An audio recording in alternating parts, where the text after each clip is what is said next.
is stand up straight with your shoulders back.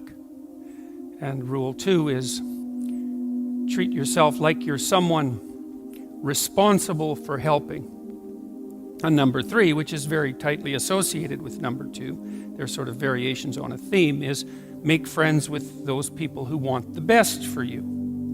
By the way, these last 2 rules aren't injunctions designed to make your life easier. They're actually injunctions designed to make your life more difficult. Kierkegaard said at one point that his role in life, given that everything was proceeding to become easier and easier in all possible ways, that there would come a time when people would cry out for difficulty. And so that's partly how he envisioned his role in the world. Interestingly enough, as a universal benefactor of mankind who would strive to do nothing other than to make life more difficult for everyone. Right, and so rule 2 and 3 are like that, because treat yourself as if you're someone responsible for helping isn't the same as be nice to yourself. It's not that.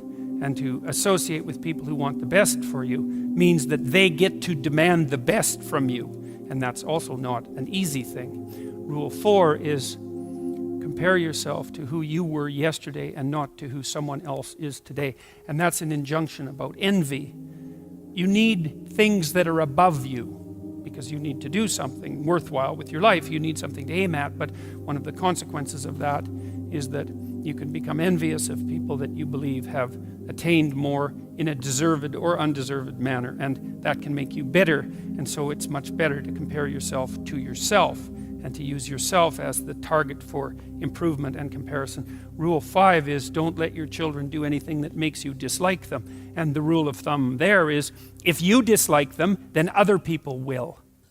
And it's a bad idea to allow your children to act in a way that makes other children dislike them or adults dislike them, given that they're going to have to deal with children and they're going to have to deal with adults. So your primary responsibility as a parent is to help your child learn how to behave so that the social world opens up its arms to them and welcomes them at every level.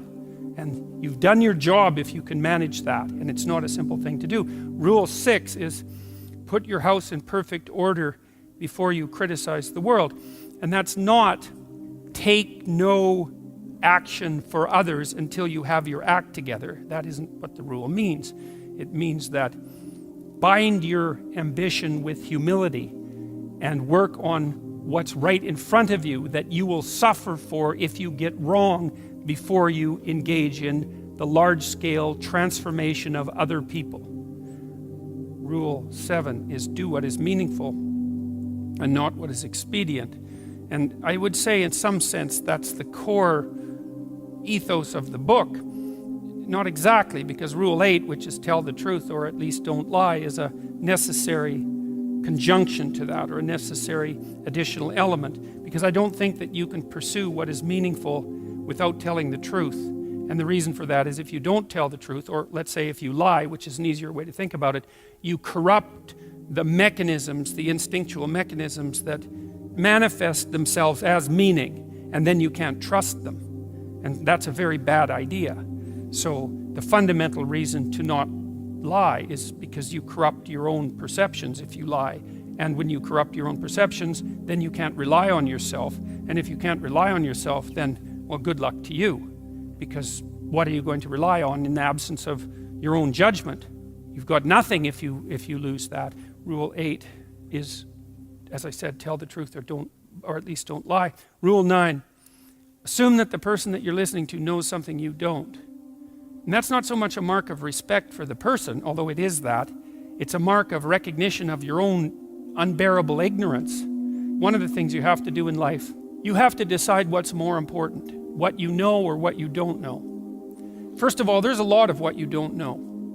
And so if you make friends with that, if you decide that's important, then, well, that's a good thing, because you're going to be surrounded by what you don't know your entire life. And so if you're appreciative of that, then that's going to make things go better for you. But the other element of that is, well, why should you be appreciative of what you don't know? And the answer to that is, well, you shouldn't. If your life is absolutely perfect in every way, you have exactly what you need and want, you've put everything in order around you, then what you know is sufficient. But if you believe that things could still be put right around you in your own personal life and with regard to the effect that you have on other people, then obviously what you don't yet know is more important than what you do know, and you should be paying attention to find out what you don't know at every possible moment. And if you're fortunate when you have a conversation with someone and you're actually interested in what they say, then even if they're not very good at communicating, even if they're awkward, or even if they display a certain amount of enmity towards you, there's always the possibility that they might tell you something you don't know, in which case you can walk away from the conversation less ignorant and corrupt than you were when you started the conversation. And if your life isn't everything that you would like it to be, then being slightly less ignorant and corrupt is probably a good thing. And so Rule 10 is be precise in your speech. And that's an observation, I would say, that's a variant of a New Testament injunction, which is, or maybe a description of the nature of the world, which is knock and the door will open, and ask and you will receive, which is a very strange theory, let's say, but which I would say is far more in accordance with what we know about the psychology of perception, let's say, than you might imagine, because it is the case that you don't get what you don't aim at. You might get what you do aim at, and your aim might get better as you aim as well, which is something to consider. If you specify the nature of the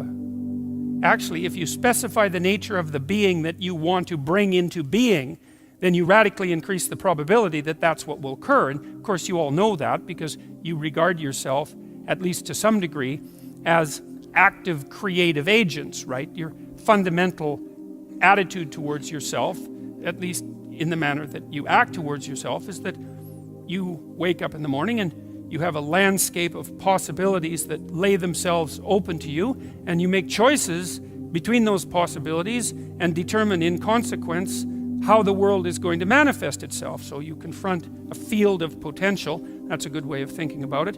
And through your choices, you determine which elements of that potential are going to concretize themselves into the real world. And you are very unhappy with yourself if you don't do that properly, and you're very unhappy with other people if they don't do that properly, and you're very unhappy with other people if they don't treat you like that's what you're like.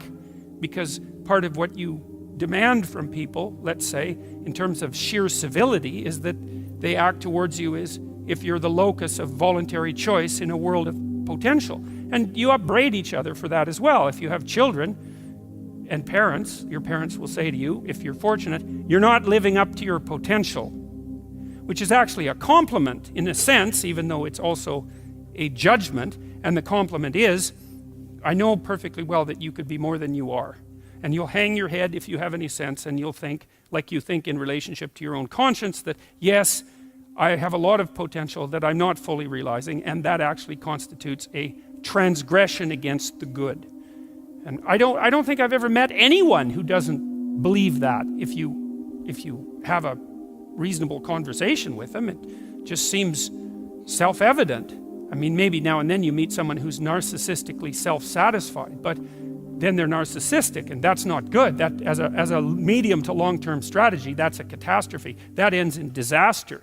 You know, it's a short term, it protects people, but long term, it's not good in the least. And of course, other people don't appreciate it as well.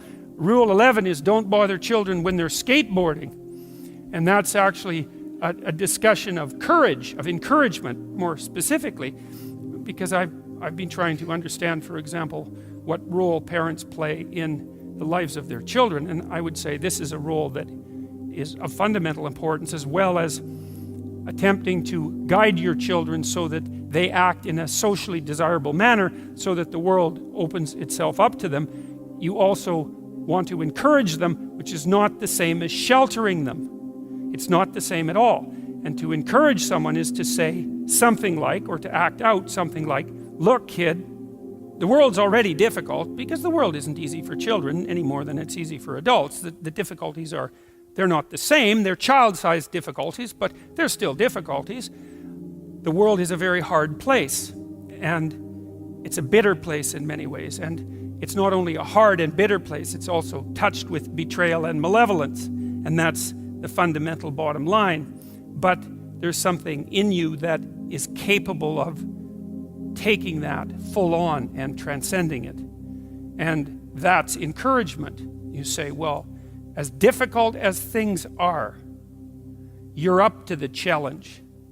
And to interfere with children when they're skateboarding, for example, when they're doing, let's say, inadvisably dangerous things, which kids of course do if they're skateboarding, to interfere with that is to interfere with the child's willingness to voluntarily expose themselves to the risks that they need to expose themselves to in order to develop the sort of competence that allows them to thrive in a world they cannot be sheltered from. And so to interfere with children when they're taking necessary risks is not love or empathy, but cowardice on the part of parents.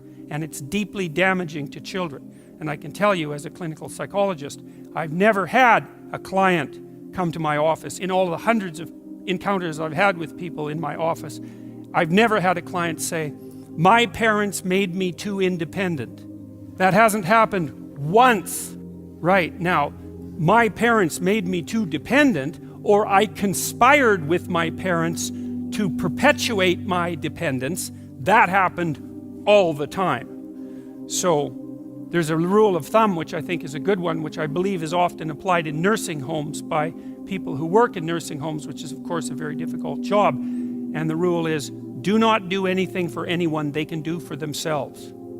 And the reason for that is that it's a form of theft. Rule 12 is pet a cat when you encounter one on the street. And it's oddly enough, a meditation on fragility.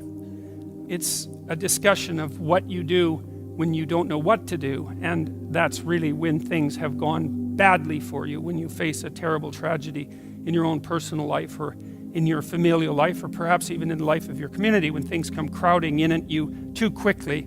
In the case of a death in the family, or a terrible illness, or the collapse of a dream, or any of the things that can flip your world upside down, is how do you cope with that? And that chapter contains a discussion of the necessity of narrowing your time frame, because sometimes the right way to look at the world is across years, and sometimes it's across months, and when things are more out of control, perhaps it's across days, and when you're really up against the wall, it's across hours or even minutes.